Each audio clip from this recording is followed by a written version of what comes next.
안녕하세요. 에드먼튼 한인감리교회 최대원 목사입니다. 오늘은 성령 강림 후 15주 되는 주일인데요. 제가 요즘 사도행전 말씀에 따라 설교를 했는데 원래 이번 주부터는 사도 바울의 행적을 따라 설교를 시작해야 합니다. 그런데 사도 바울의 전도 여행 전에 예수님께서 이루신 기적들을 한번 살펴보면서 우리 삶에 이루어지고 있는 기적에 관해서 말씀을 나눠보고자 합니다. 오늘은 그 첫 번째로 가나안 혼인잔치에서 물을 포도주로 만드신 기적을 보면서 은혜를 나누고자 합니다. 우선 말씀 읽어보도록 하겠습니다. 예수께서 그들에게 이르시되 항아리에 물을 채우라 하신즉 아기까지 채우니 이제는 떠서 연회장에 갖다 주라 하시매 갖다 주었더니 연회장은 물로 된 포도주를 맛보고도 어디서 났는지 알지 못하되 물떠온 하인들은 알더라. 연회장이 신랑을 불러 말하되 사람마다 먼저 좋은 포도주를 내고 취한 후에 낮은 것을 내거늘 그대는 지금까지 좋은 포도주를 두었도다 하니 예수께서 이 첫 표적을 갈릴리 가나에서 행하여 그의 영광을 나타내심에 제자들이 그를 믿으니라. 아멘. 이 기적은 예수님이 행하신 첫 번째 기적으로 잘 알려져 있죠. 요한복음 2장 1절에서 나흘째 되던 날이라고 이야기하면서 가나안 혼인잔치의 이야기를 시작하는데요. 이는 1장에서 제자들을 부른 이후 며칠이 못되어 이루어진 것임을 알려주고 있습니다. 예수님의 어머니인 마리아가 같이 혼인잔치에 간 것을 보면 예수님의 친척 중에 누군가가 결혼을 했던 것으로 보여집니다. 중동 지역의 결혼식은 일주일 이상 잔치와 같이 진행되었는데 그곳에서 포도주는 빠질 수 없는 음료였죠. 그런데 문제는 이를 충분하게 준비하지 못해서 포도주가 떨어져가는 상황이 닥치게 됩니다. 어찌할 바를 모르는 친척의 모습을 본 마리아가 예수님에게 이 소식을 전하게 되죠.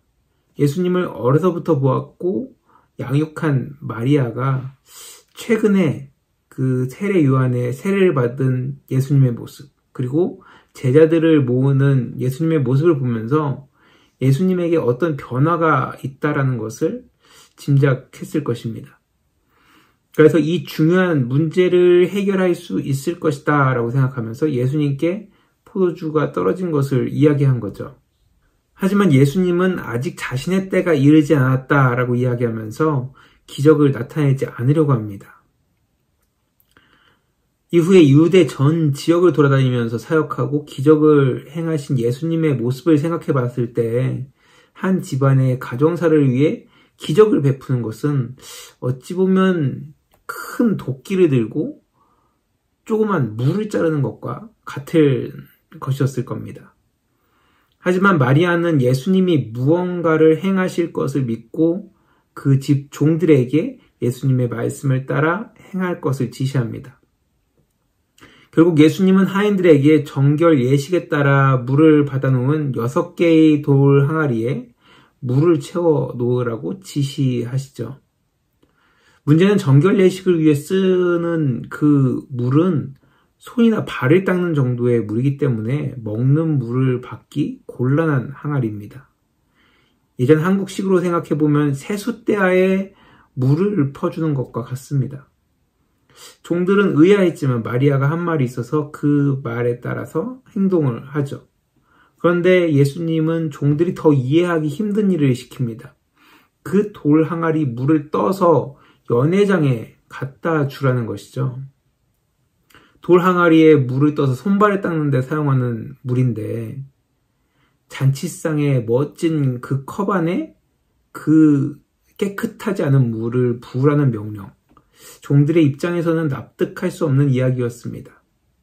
하지만 어차피 지금 결혼잔치가 포도주가 없어서 망치건 마실 수 없는 음료를 그 잔에 부어서 망치던 어차피 망할 수밖에 없는 상황이었기 때문에 믿져야 본전으로 예수님의 그 말씀에 따라 종들이 행하게 됩니다.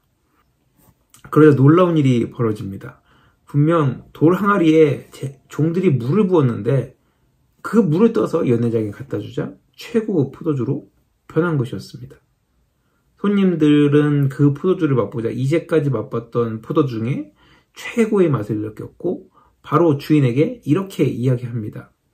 대부분 처음 좋은 것을 주다가 사람들이 좀 취하면 나중에 낮은 질의 포도주를 주는데 당신은 지금까지 더 좋은 포도주를 아껴두었군요. 이 기적을 통해 예수님을 따르기 시작한 제자들은 예수님이 기적을 일으키시는 분, 메시아라는 것에 대한 믿음을 갖게 되죠. 저는 무엇보다 이러한 기적이 지금 현대 우리의 삶에서도 일어나고 있다라고 말씀드리고 싶습니다.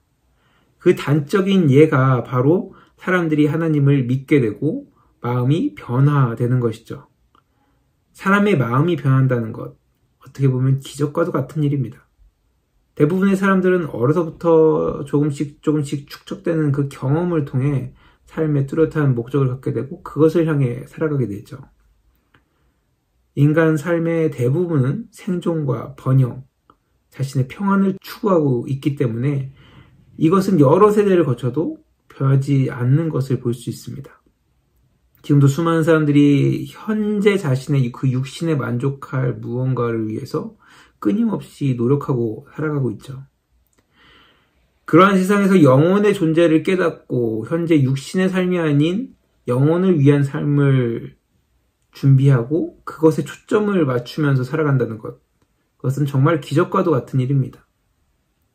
저는 어려서부터 부모님을 따라 교회를 다녔고 하나님의 존재와 예수님의 그 구원에 대해서 말씀을 들었기 때문에 영원한 삶과 이를 위한 것이 어떤 것인지 알고 있습니다.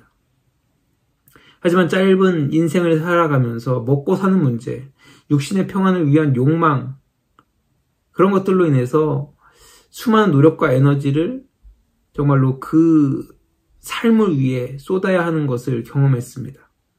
그나마 목회자의 길을 갔기 때문에 육신과 영혼의 삶, 둘 다 인식하면서 살아가고 있지만 대부분의 사람들은 현실의 문제 앞에서 영혼의 삶을 인식하지 못하고 육신의 삶만을 위해 더 노력하고 수고할 수밖에 없다라는 것을 강하게 깨달을 수 있었습니다.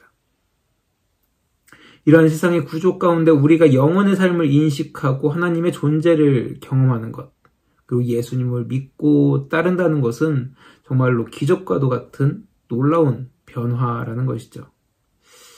이 시간 우리 함께 찬양해 보면서 우리가 얼마나 기적과 같은 삶을 살아가고 있는지 생각해 보았으면 합니다. 지금 우리에게 맡겨주신 그 놀라운 일들, 그리고 우리가 이 땅의 삶을 위한 것이 아니라 이후에 그 삶을 바라보면서 살아가고 있다는 것을 다시 한번 생각하면서 우리 같이 찬양하도록 하겠습니다.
가여 세워나니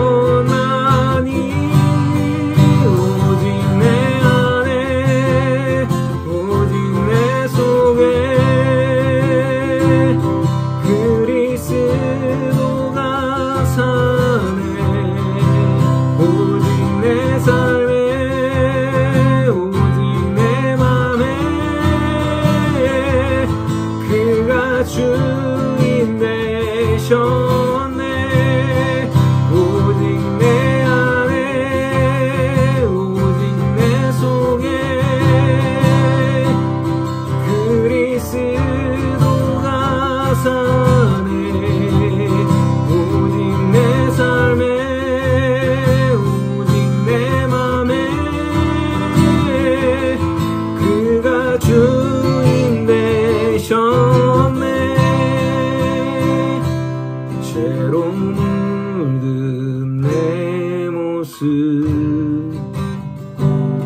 예수와 함께 죽고 부활 생명 내 안에 새로운 삶이 열렸네.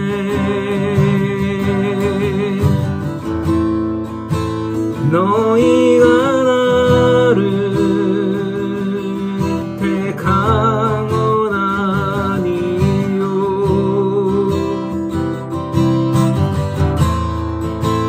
내가 너희를 택하여 세웠나니 오직 내 안에 오직 내 속에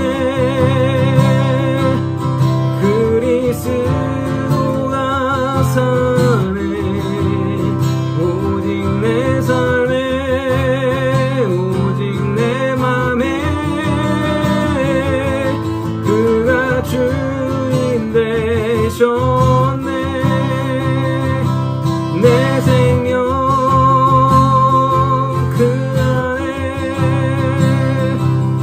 그의 생명 내 안에 나의 삶이 이전과 같을 수 없네. 내 생명 내 안에 그의 생명 내 안에 나의 삶이 이전과 같을 수 없네. 오직 내 안에 오직 내 속에 그리스도가 사네. 오직 내 삶에 오직 내 맘에 그가 주인 되셨네. 오직 내 삶에 오직 내 맘에 그가 주인 되셨네.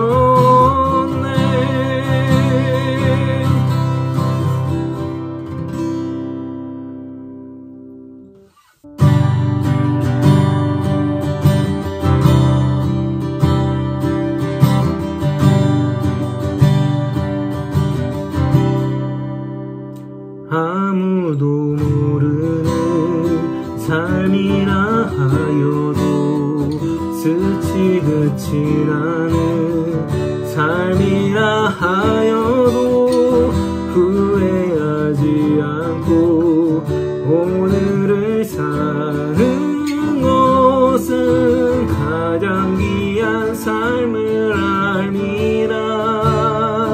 내가 꿈꾸는 일 이루지 못해도 내가 바라는 것 다 갖지 못해도 낙심하지 않고 오늘을 사는 것은 가장 귀한 삶을 삶이라.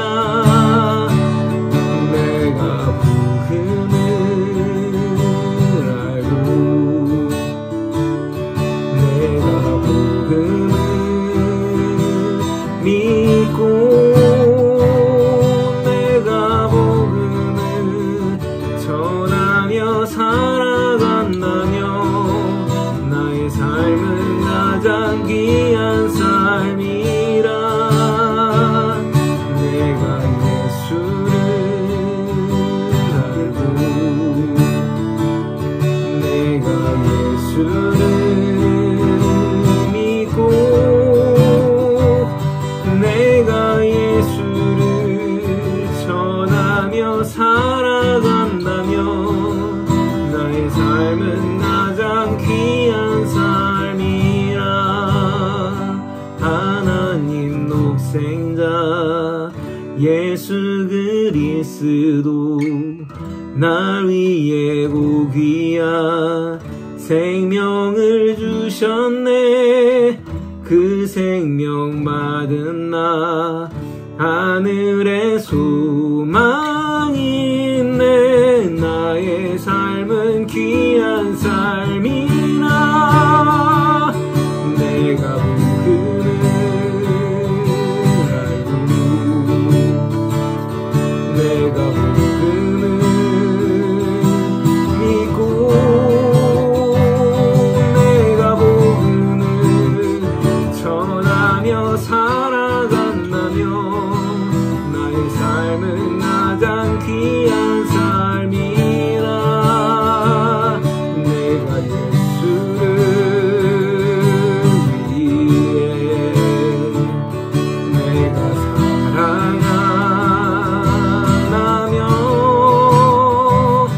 나의 작은 삶 아무도 모른다 해도 나의 삶은 가장 귀한 삶이라. 내가 예수를 전하며 살아간다면 나의 삶은 가장 귀한 삶이라.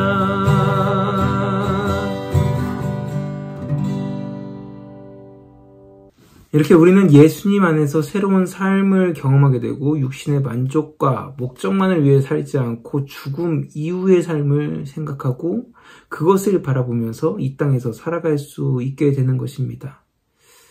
최근에 쇼츠를 보다가 허준호라는 배우가 예수님을 믿게 대한 간증을 하는 영상을 보았습니다. 그는 윤복희 집사의 기도를 통해 20년간 불교 신자였던 자신이 하나님을 믿게 되었다고 고백을 했는데요. 이런 역사를 보면 정말 이것이 기적이다라고 이야기할 수밖에 없게 됩니다. 이렇게 우리의 삶에서 기적 결코 멀리 있지 않습니다. 물질이 변하고 병자가 치유되는 것만이 기적이 아닙니다. 무엇보다 육신의 삶을 넘어 영혼의 삶을 바라보면서 그 영혼의 삶으로 살아가는 그 변화가 어떻게 보면은 우리 지금의 삶 가운데 가장 필요한 기적이라고 저는 생각합니다. 육신의 삶에 맞춰졌던 시선을 주님께로 돌리는 저와 여러분들 되시기 바랍니다. 그리고 그러한 삶을 나뿐만이 아니라 다른 이들도 알아가고 육신의 삶에 매여 있는 것이 아니라 영혼의 삶을 인식하면서 한 사람 한 사람 변화되고 또 이 땅에 욕심을 부리고 이 땅에서 치열하게 살아가는 것이 아니라 그 영혼의 삶을 바라보면서 살아가는 그런 많은 이들이 일어나는 놀라운 기적이 우리 삶 가운데 나타나시기를 간절히 축원합니다.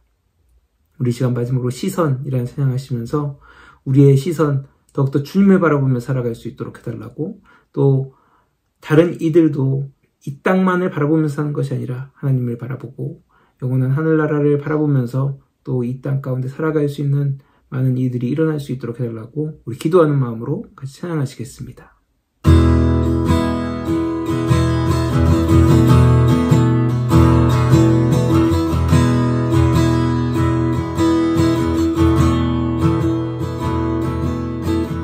내일부터 눈을 들어 주를 시작할 때 주의 일을 보겠네.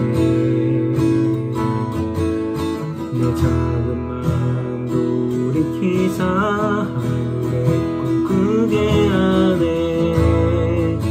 주님을 볼 때 모든 시선을 주님께 드리고 살아계신 하나님을 느낄 때 내 삶은 주의 역사가 되고 하나님이 일하기 시작하네.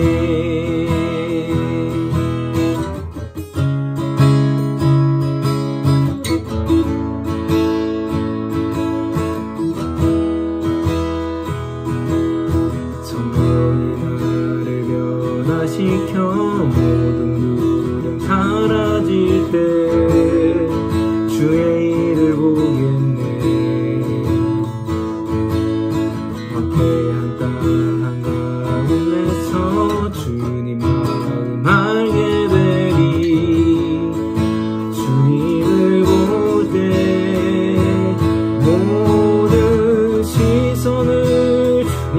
드리고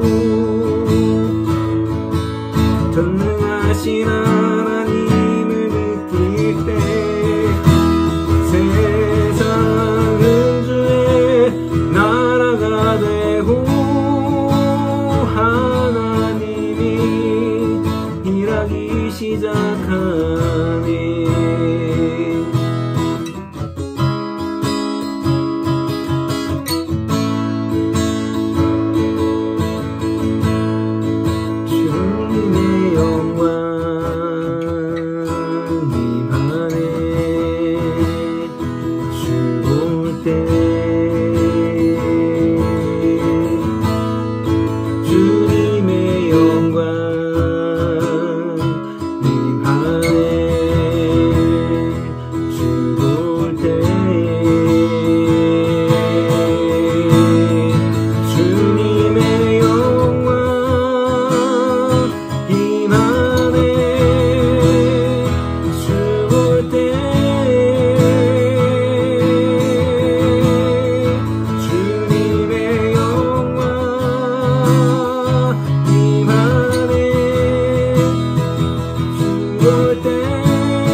시선을 주님께 드리고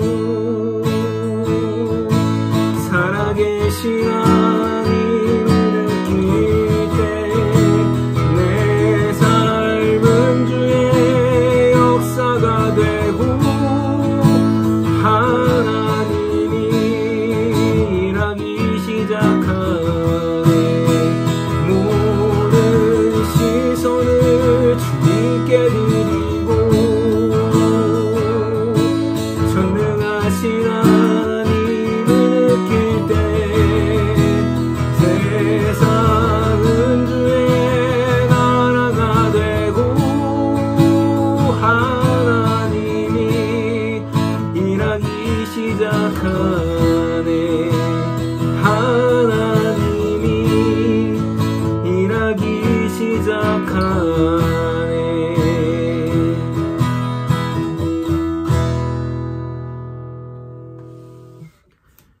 하나님 감사합니다. 오늘도 이렇게 주님의 은혜 가운데 귀한 주님의 날을 허락하시고 우리가 이 땅에서의 삶 가운데 정말로 내가 하나님의 자녀로 살아가는 것, 하나님의 그 영원한 나라를 바라보면서 살아갈 수 있다는 것이 얼마나 놀라운 일인지 다시 한번 깨닫게 해주시니 너무 감사합니다. 가나안 혼인잔치에서 일어났던 기적처럼, 물이 포도주로 변하는 기적처럼 우리 삶 가운데 육신의 삶을 바라보는 것이 전부가 아니라 영혼의 삶을 바라보고 예수 그리스도를 통하여서 그 영원한 삶으로 나아갈 수 있다는 것을 깨닫게 되는 그 놀라운 변화가 우리 삶 가운데 더 분명히 나타나고, 이 변화가 다른 이들에게, 아직도 주님을 알지 못한 이들에게 전하여져서 하나님의 그 역사심, 하나님의 그 놀라운 은혜들을 더욱더 깨달아가는 많은 사람들이 있게 하여 주시옵소서. 우리가 그 일을 감당하기 원합니다. 우리가 그 기적을 이루면서 나아가기 원합니다. 주님, 우리와 함께하여 주시옵소서. 주님께서 함께해 주실 것을 믿사오며 예수님의 이름으로 간절히 기도드렸습니다. 아멘.